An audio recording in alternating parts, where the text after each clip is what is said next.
If one employee repeatedly misses expectations, your team is watching what you do next because ignoring the problem is also a leadership decision. Today we're going to be talking about the accountability playbook, how frontline leaders handle underperformance. My name is Robin Landry and I'm an operations leader for about 20 years. Please subscribe and I hope you enjoy and I hope you get things out of this video. So one thing we're talking about is what accountability means. Accountability is not yelling, embarrassing, or looking for reasons to punish people. It means expectations are clear. So have you set expectations with this employee to make them accountable, to hold them accountable? If you haven't set clear expectations and your statement or your requirement is very vague, or you've never communicated, you hire a new employee as a machine operator and you send them out with somebody to cross-train, and that person's already one of your bad attitude type people, and they don't give them good training, and now they've been, you know what, they're not making much scrap, their efficiencies aren't horrible, and therefore they're left to their devices over the next 6 months, and they were never given clear accountability, clear expectations.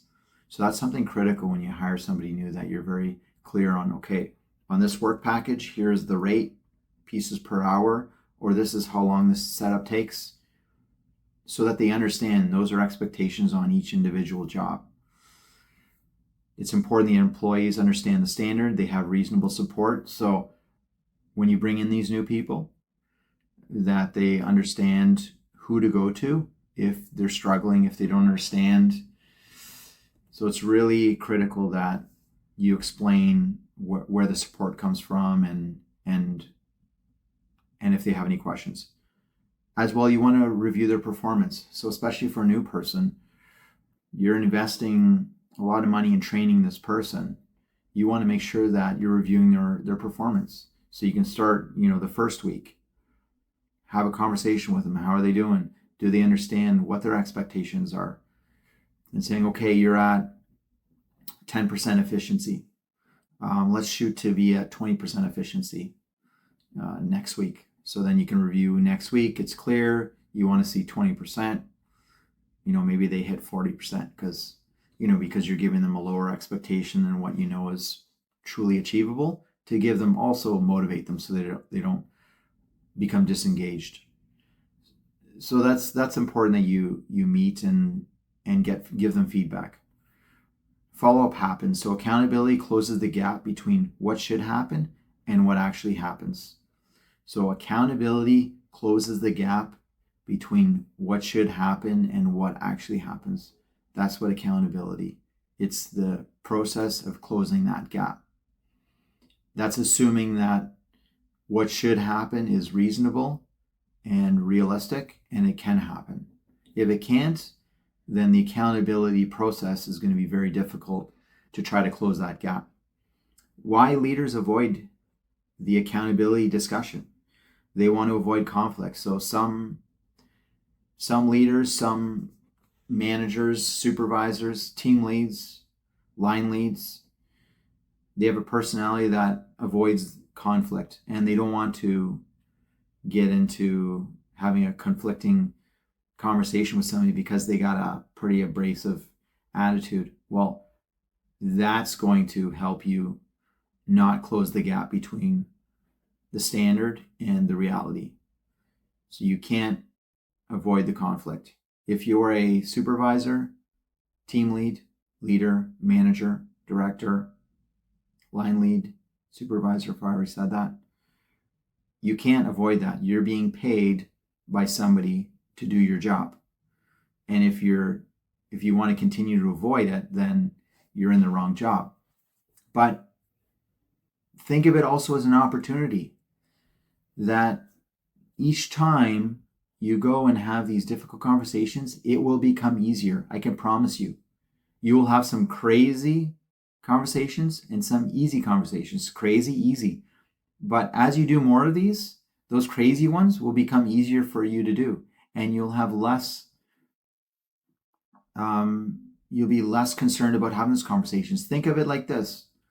If you genuinely like roller coasters like me, I don't like the first roller coaster. So, you go to, let's say you go to Six Flags or Canada's Wonderland or Darien Lake or Disney, and you go on the first roller coaster, it's always like sort of iffy.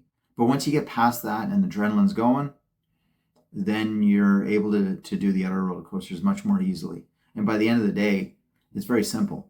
Same thing. If you had a lineup of difficult conversations you had to do, let's say you had 20 lined up for the day, which, if you wanted to make this like an amusement park, your workplace, and have 20 difficult conversations, then the first one's going to be difficult, second one, and by the end of the day, you could have had your most difficult one at the end of the day, but it's going to be fairly easy. So you got to just push through that and have those difficult conversations. Other reasons why leaders avoid it. They're worried about being disliked. So the most difficult type of leader position is somebody who's moved from the shop floor into a lead hand, supervisor, manager, and now they're managing their friends. Who were their friends, their coworkers and friends. That's the most difficult type of transition into a leadership position. If you come from outside a company, you don't really have much connection from that perspective. So it's a little bit easier. So, one thing is people wanting to be disliked, but again, you're coming in for 8 hours or whatever it is, you're being paid to do a leadership position. Think of it like that. You're being paid to do your job. And again, if you're respectful to people, over time, over the years, you'll be able to have those conversations with people you go out and play sports with and this and that, and they'll still respect you as a manager. So you gotta get past that. But that's one thing why leaders avoid these difficult accountability conversations. They don't know what to say. So perhaps you don't know what to say. And there's tons of information out there. But the most important piece of information that I can give you is don't label them. Stick with the facts. As soon as you start labeling somebody and there's emotion involved, they now have something that they can attack because it's there. You're basically trying to label them based on what you're seeing, what you're perceiving. They can fight back on that, but when it's facts, they can't speak against the facts. So you got to stick with the facts. You got to figure out what the facts are first before you have the conversation. Because if you have facts, they can't talk about anything other than those facts. And if they try to divert, you always go back to I understand what you're saying, but let's stick with the fact of the conversation. So you gotta have facts, you gotta stick with the facts, and you gotta stick with the facts. Don't let the conversation be anything other than the facts. Because once it's anything other than the facts, they've got you, and now the conversation is just gonna go horribly wrong. Don't say things like, you got to do better, you got to be more engaged, improve your attitude. Those are very general things. As I mentioned in a previous video, when that person's going around the shop floor and, negative Nelly's going around the shop floor talking to everybody, you can say, I don't want you going around the shop floor anymore when you're frustrated. I want you staying at your workstation. If you need to call in sick the next day, that's your choice. If you need to leave early, that's your choice. That impacts your attendance. But you can't be doing this anymore. So being extremely clear on the expectation. Other things that leaders do is they hope the problem will fix itself. And we know the problem is not going to fix itself. Somebody's not just going to magically fix their own problems if the problem is consistent. It's not going to happen. So don't hope for the problem to fix itself. Other things leaders do is they wait until they become extremely angry and then they explode on the person. That is a very common thing. For somebody that has an explosive behavior, they fix the issue. But then that employee, if they're used to being yelled at when they were a child and their parents, they don't actually really change by that attitude. Changes come through. Very few people can change if they have fear in them and they get yelled at. They might be perfectly fine the rest of the time. But a lot of people, they get used to the yelling aspect and it doesn't really actually fix anything. Diagnose the issues first. So clarity, was the expectation clearly explained? So when you brought in that new employee, did you sit down and have a clear expectation, a clear plan for what you expected of that employee? Was it clearly explained? Did the employee understand the priority? So when you had a conversation with that employee, did they understand how the sense of urgency around hitting your rate? If you don't hit your rate in the machine, how does that impact the bottom line? Because that machine's only producing half the sales for the month versus twice the sales. And then if it's only producing half the sales for the month, that means that the profit from those jobs is only going to the bottom line by half, not by twice of what it should be. So that those have direct impact. Have different leaders giving different directions. So that can also create a clarity issue. So where one supervisor gives some direction and then another supervisor on a different shift gives that same employee some direction. So lack of clarity between two supervisors against that single employee can cause clarity issues, where it wasn't necessarily the employee that was underperforming. Has the standard recently changed? So has all of a sudden, let's say you're running this one job for 3 months and the standard is 3 parts per hour.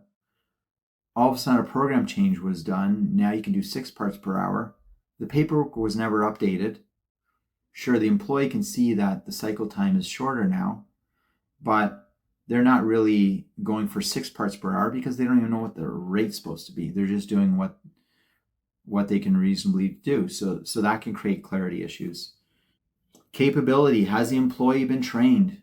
So are they capable to do the job properly? Have they completed the task correctly before? Have they ever even done this job really well before? Perhaps they've never done it well, and that's why there's an accountability issue. Do they need practice coaching or resources? So once again, are you training the employees? Do they have the resources that they need? Another aspect to accountability gaps is capacity. Is the workload realistic for that employee?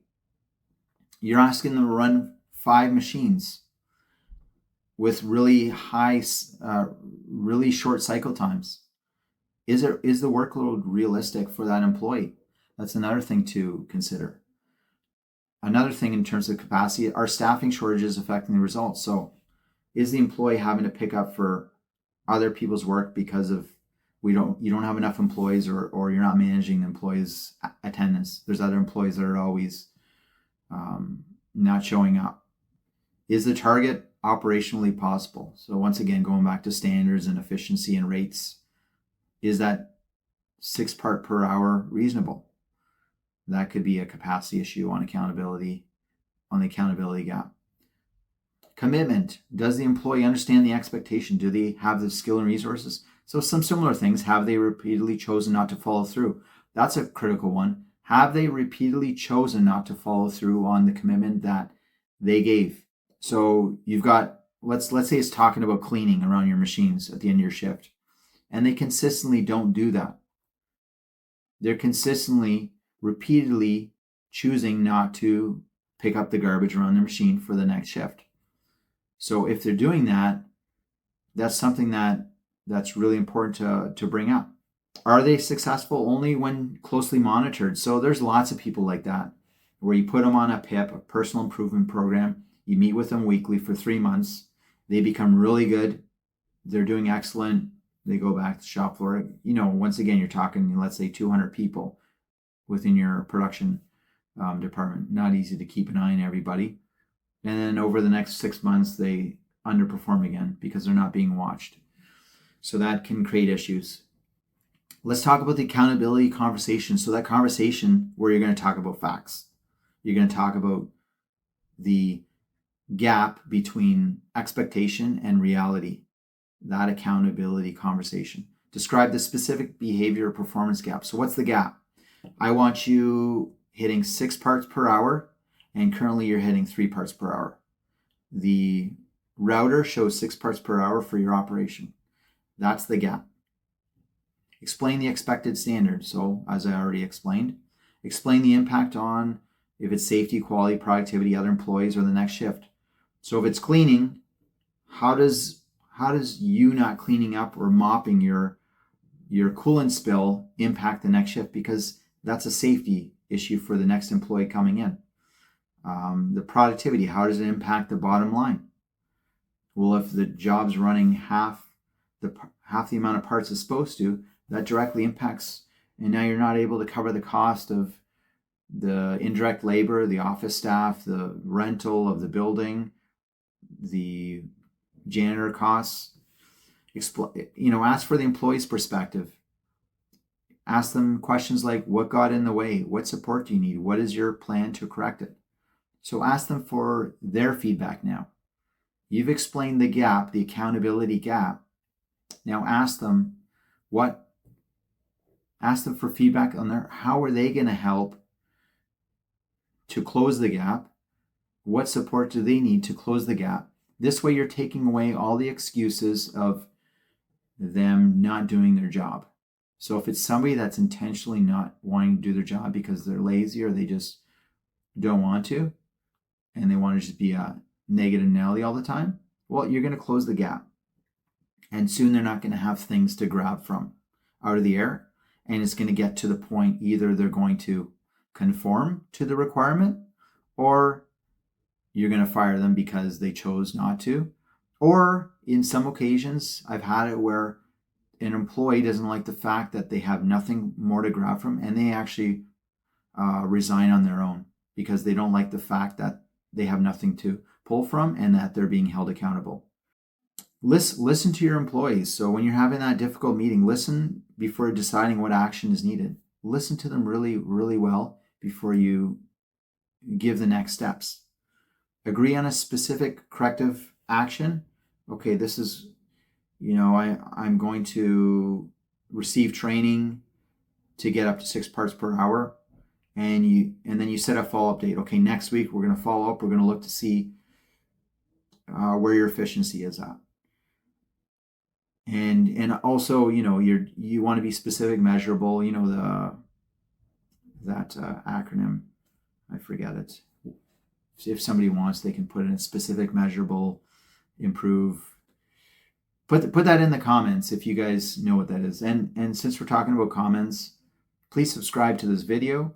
I'm currently in a 4-video mini-series on leadership and looking to push it out to more people that are interested to hear some content from myself, experienced operations manager for about 20 years, and just providing my view on things. You could have more experience, different experience. Put some of your experience and things that you've had to deal with in the comments so other people can benefit from it. And as well as myself, we can all benefit from each other. One thing, skill versus will. So is it a skill problem? The employee cannot meet the standard yet. Okay, provide training, coaching, practice, and support. So again, skill versus will. If it's a skill problem, give them all the support they need to take that excuse away. Is it a will problem? The employee understands the standard but chooses not to meet it. So therefore you need clear accountability, follow up consistently, address anything that they're using as an excuse so that the will problem is taken away and it becomes strictly a skill thing that you can train out. Do not discipline a skill gap before providing reasonable support. So don't start yelling at somebody when they're not meeting something. And I see this from once in a while where people, a supervisor, they're just hardcore and they just start going yelling at people. Maybe it's the right way. I don't know. But from my experience, I don't think it's the right way. I can't prove that specific interaction that supervisor had with that employee is is going to help, maybe it will. But from my perspective, I don't agree with yelling. I only agree with yelling if it's in a controlled state and it's because someone comes and starts yelling at you and you need to bring them down to the same level as you. Then in a controlled manner, I would agree to raise your voice to bring them down so you're speaking one-to-one. But going back to skill versus will. So you've got the skill problem, you're training everything. You got the will problem where they intentionally don't want to. You want to take away those excuses so it's only the skill problem. And so that you're focusing on getting them to a point where they're sufficient, they're able to do their job. Do not coach a clear commitment problem forever. So if you know this person's not committed and they're not interested, don't continue to coach it. That person's taking advantage of you. If you've given them all the training and you know yourself that that's capable, realistic goal, and the gap is strictly because they're not really committed, they're not interested in wanting to ever get to that target, don't coach that for the next 6 years. Do it for a short period of time. And again, if they're not willing to resign, then unfortunately you have to get to a point where you have to fire them, because you can't have underperforming people in your company. It's just going to make everybody else disengage in your company, the good people. Make accountability fair. So apply the same standards to everybody. Give each person a chance to explain. So once again, going and just yelling at somebody, it's not the way. Understand, what their issues are. Make sure that the accountability is fair to each and every person. Treat people with respect. If they're not respecting you, don't disrespect them. Explain that they're not respecting you and why they're not respecting you. Be consistent and always follow up with you put something in place, follow up. If you don't follow up, it's likely that accountability gap is never going to get fixed. They're never going to get to the standard. And then different people require different types of support. Some people need training. Some people need some coaching, and just being committed, and then they're good. Those are the people that go like this, where they're committed, and it's, you're going to have some of those people. You can't go and fire everybody in your company because it's very unlikely you're going to get robots. Elon Musk is working on that. But you're not going to get, just like supervisors and leaders, you're not going to get perfect people. I'm not a perfect person. I'm in a leadership role. So it's really difficult to get perfect people. You want to document the process of the meetings you have. So the date, the situation, the behavior, the result that you're expecting. If an employee has some explanation, write that down so that you're slowly taking away their excuses, so that if they give you an explanation of why, you write that down. They say, oh, I didn't receive training. Okay, so you write down they didn't receive training. You give them training. So then when you meet again and they haven't gotten higher than 10% efficiency, and they give you a reason and say, okay, you already gave me that reason. I gave you training. Is there anything else? And don't be sarcastic. I want to say, what's the next thing? But is there anything else? Okay, you write down that thing. You say, okay, this is what I'm going to do to address that. You keep taking away those excuses for those people that don't want to commit. So you agree on the action. You have a follow-up date to meet up again. But document and keep it factual. When the problem continues, so recheck whether the expectation was clear and the measurement was fair. You know yourself if everything was fair. If it was fair, good job. Confirm that the support and follow-up actually happened. Did that person actually get trained? Talk to the supervisor who was managing the training. Did they actually get trained? If the gap still remains, state the issue clearly. Explain the next step. There's got to be a next step. You can't just keep doing the repeated thing. Oh, I didn't get training. Oh, here's training. Oh, I didn't get training. Here's training. Oh, I didn't get training. Here's training. Oh, I didn't get training. Here's training. You can't keep doing this thing in a circle, because you're just focusing on your bottom people, and you're ignoring the top people. And as I talked about before, you don't want to ignore the top people because they're going to go elsewhere. They're not going to provide you good CI ideas and all that wonderful stuff. Good accountability is not about catching people doing something wrong. It is about making the standard clear, giving people a fair opportunity to meet it, and following up when they do not. Please subscribe to this channel, like this channel, and check out my next video.